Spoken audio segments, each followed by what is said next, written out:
senator from Oregon is recognized. Before he leaves, I want to thank my colleague from Massachusetts. We have worked often together on these democracy issues, and I look forward to doing that in the days ahead.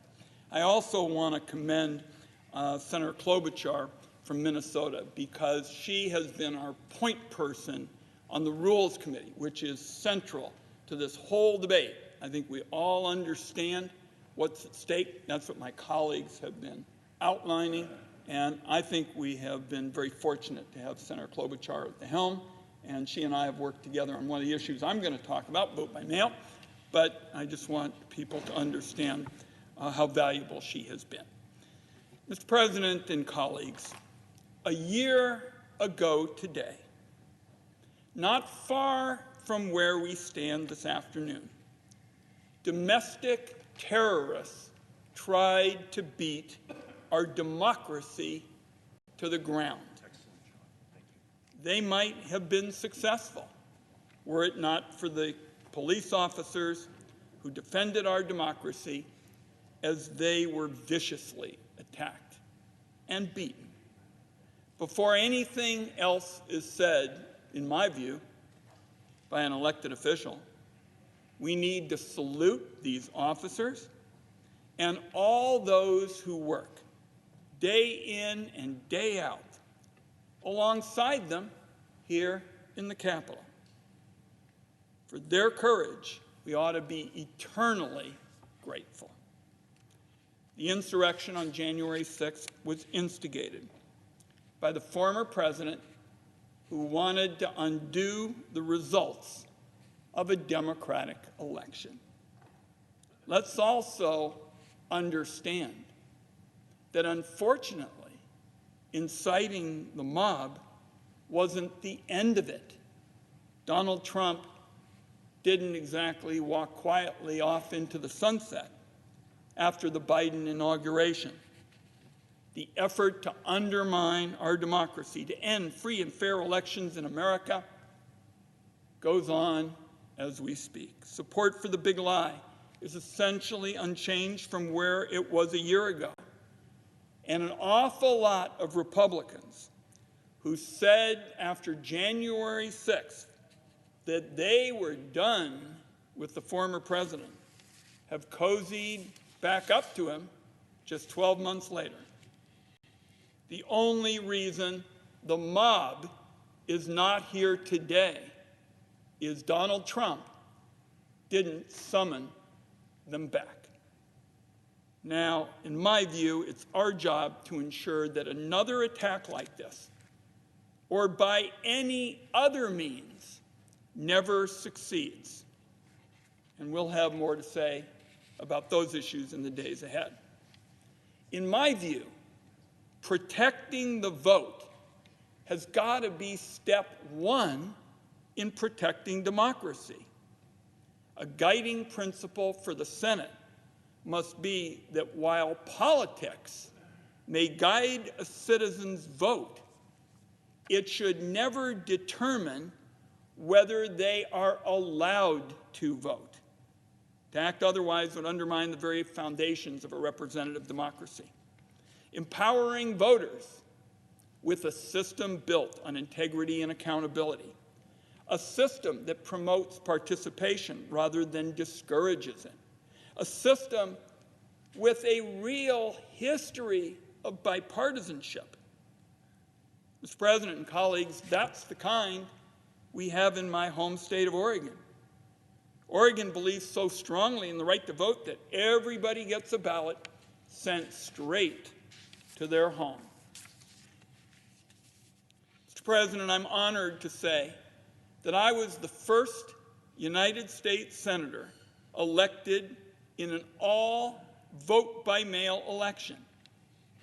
Back then, it was Oregon Republicans who were pushing to expand vote-by-mail. A Democratic governor even vetoed a vote-by-mail bill in 1995. Right after my election, the Oregon Republicans flipped back, and vote-by-mail was suddenly, oh, so bad. Now, everything flipped a few months later when my friend, Gordon Smith, a Republican from Eastern Oregon, became the second United States Senator to be elected by mail.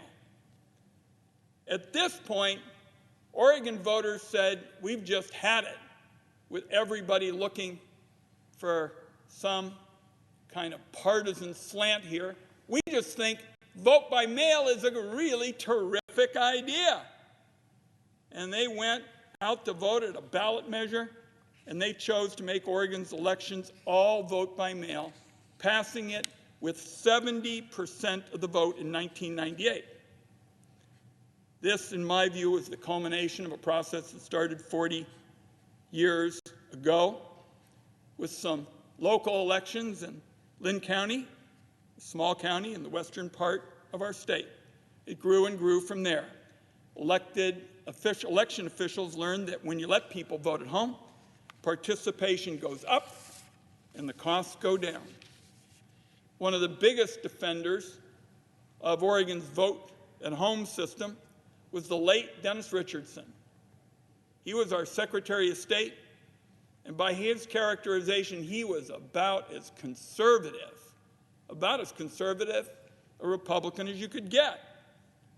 But when the Trump era came along and people criticized our elections and said, oh, there's all this fraud, they were just spouting lies about it, Dennis Richardson, the late Dennis Richardson, stood up and said, I'm a conservative Republican. They're wrong. They're wrong in what they're saying about Oregon. And he even wrote to Donald Trump in 2017, and I quote, we're confident that voter fraud in last November's election didn't occur in Oregon. Every election now, Mr. President, young Oregonians watch their parents voting around their kitchen table. And it's a real inspiration to the next generation to make sure they're committed voters. Voting at home gives you the opportunity to be more informed.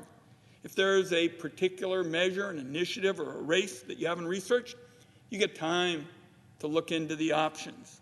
When you're done, your ballot goes into a security envelope, you sign the outside, and off it goes. For me, that's when I head from our home in southeast Portland, the Sellwood branch of the Multnomah County Public Library, drop my ballot in the collection box, and head home. No long lines, no glitchy touchscreen systems, just hassle-free voting. A recent analysis in the Election Law Journal said that of all 50 states, voting is easiest in Oregon.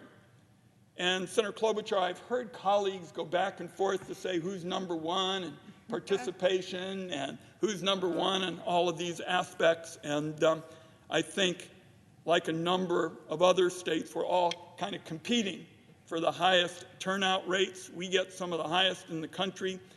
We've been a leader in terms of increasing turnout among Black and Latino voters.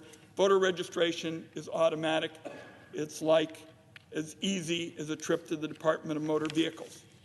For myself, and Senator Klobuchar and I have talked about this so often over the years, I have been proposing legislation to have universal at-home voting since 2002.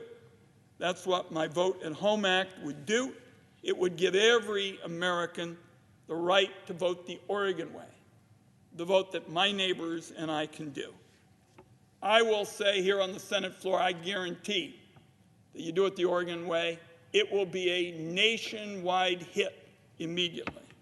Letting people vote at home is also the best defense against some of the really horrendous methods of suppressing the vote. For example, what we've seen over the last few years, state and local governments shutting polling places, particularly ones that serve Black and Latino voters. What unforgivable actions. These days, in some areas, Republicans are making it illegal to give food and water to people standing in line to vote.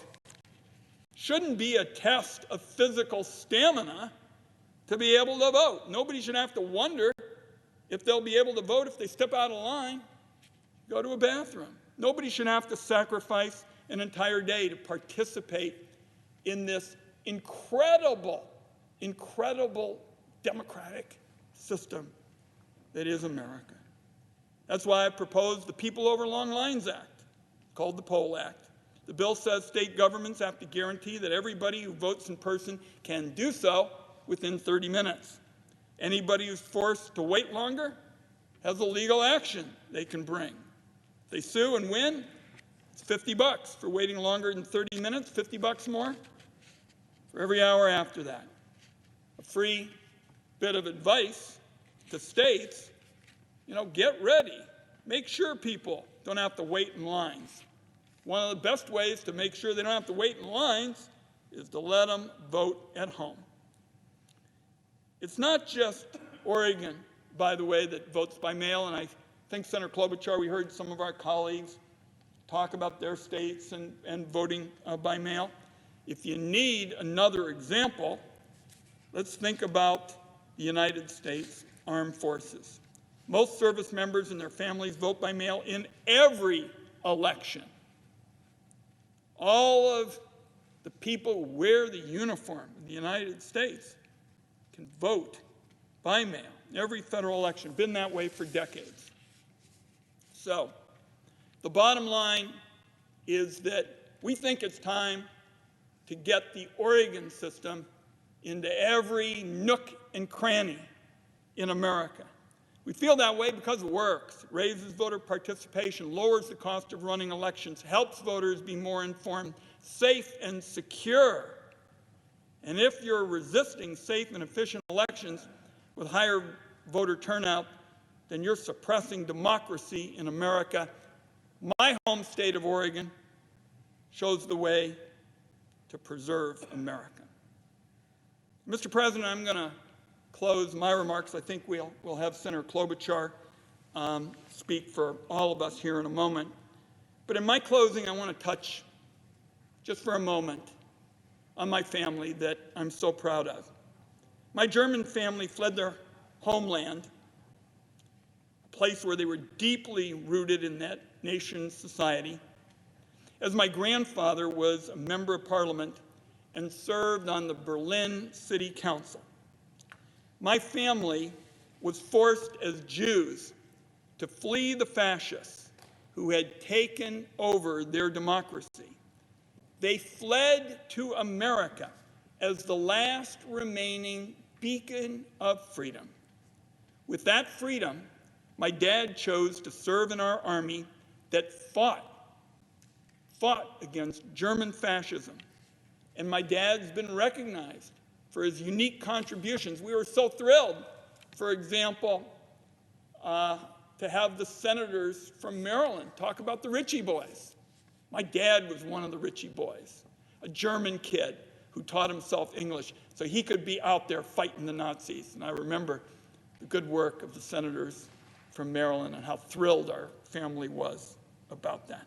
So my dad was about the greatest patriot around. Felt he was so lucky to be an American, to be in our army, to stand up for American values. And my final remark here today, Mr. President, is about my dad. If my dad was alive today, he would tell us, senators, make sure that the light in America's beacon of freedom never goes out. Mr. President, with that, I yield the floor.